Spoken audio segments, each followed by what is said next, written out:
I think that in this space, what we really push is the practical piece and about being, we have to be authentic about the fact that bullying exists, that harassment exists, racial harassment and all of that exists, and authentic, that we know it's a known risk. And so how do we actually commit to it and to do a better job?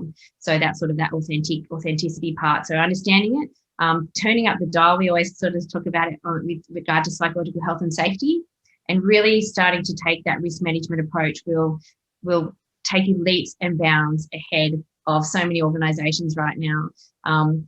I would say 90% of the organisations that I work with at the moment still aren't doing that. We're not looking at this with a safety lens. And once we do, it's easier. We get the buy-in. This is, if people are going to work and they're being bullied, they are not safe. If they're being harassed, they're not safe. And so why aren't we using that approach? So that's what I would say. Go back to your systems. Are we really covering psychological health and safety? How can we ramp that up and turn up the dial there and really make sure that we are, in how we talk about it, in our policies, in our processes, in our safety rules and things like that.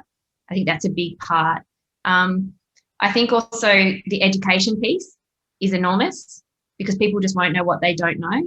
And, people need to understand that they have legal duties to each other, to take reasonable care for the health and safety of each other. And that applies here. And often when we work with organisations and people understand that, that sort of turns the lights on a little bit in this space too. And I would also say, have a really good look at your reporting process and do whatever you can to make it easy, make it, make your reporting process something that people can access. Have different people that people can report issues to, not just that one person. Just make it something that is doable for, if you think about, try to put yourselves in the shoes and consult with your people. How would you report it? How would you want to report it? A lot of organisations are looking at anonymous channels for reporting issues, because people are generally fearful to report issues like that. So I would say reporting process and then consultation. Don't try to sort of make up all of the rules and all of the ideas without asking people. We have the duty to consult anyway. So, spending time and committing to that means asking questions. How can we do this?